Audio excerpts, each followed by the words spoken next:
Hello, algebra students. Mr. Lawrence here, and I've got a question for you. What is 3x plus 2y? You should know this from being in my class all year. You should know that 3x plus 2y can only equal 3x plus 2y. You cannot combine them, the 3x and the 2y, because they are not like terms, right? They're not like terms. So you can't put them together. So then a follow-up question for you is, what's 4x to the fifth plus 3x to the fourth? Well, if you understand what's going on, you're going to know that there's nothing you can do with it. They're not like terms. For terms to be like, they have to match completely. So for example, if I have 3x to the fifths plus 2 more x to the fifths, well, I have like terms. Why? Because I'm adding x to the fifths. X to the fifths. Right? Well, how many x to the fifths do I have? I have 5x to the fifths in this problem. But in the problems above, I don't have like terms. That's the most important thing you're going to need to know when doing this part of the lesson, which is adding and subtracting polynomials. So I've got 3 problems here I'm going to model for you and then give you a chance to try some on your own. Please copy them down, do them with me. I recommend having at least 2 different colors of highlighter, excuse me, or you could use pen and pencil or things like that. Anyway, let's get started. My first problem is I have 3x squared plus 2x minus 3 in a quantity, and I'm adding 6x squared plus 5x plus 7. Well, since adding and subtracting is all about like terms, I'm going to highlight my x squared terms.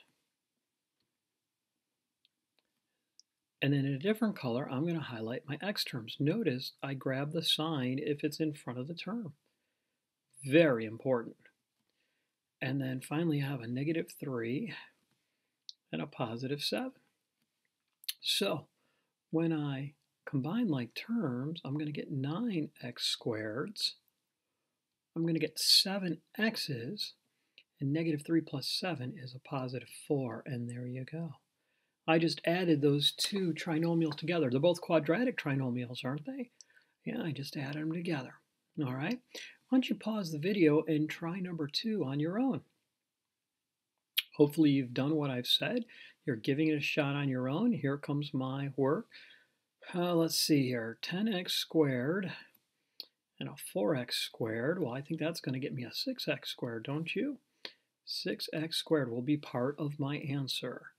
All right, I'm also going to have a negative 3x and a negative 2x. Well, that's going to make a negative 5x minus 5x. And then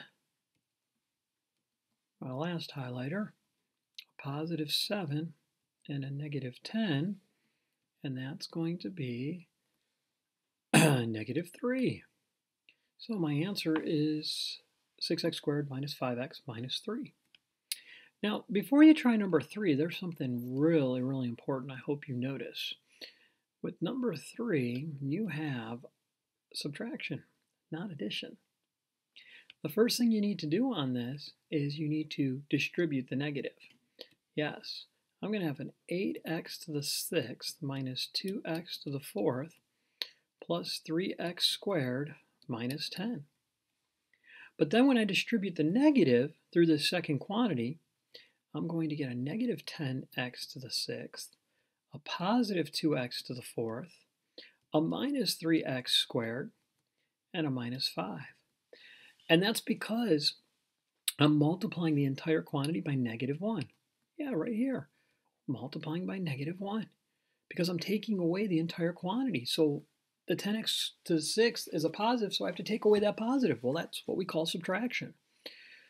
But the 2x to the 4th is a negative. And when I take away the negative, that's the same as adding. Right? There's a positive, I'll subtract. There's a positive, I'll subtract. All right, so now, by the way, if you don't like the highlighter technique, you can always rewrite these vertically. I would put the x to the 6th above the x to the 6th, and the x to the 4th above the x to the 4th, etc.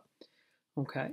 But the highlighter trick seems to work really well. Just make sure if you rewrite it, you move signs with the term they belong to. They always belong to the term they're in front of. So let me see here. Oh, I think those two are going to cancel out.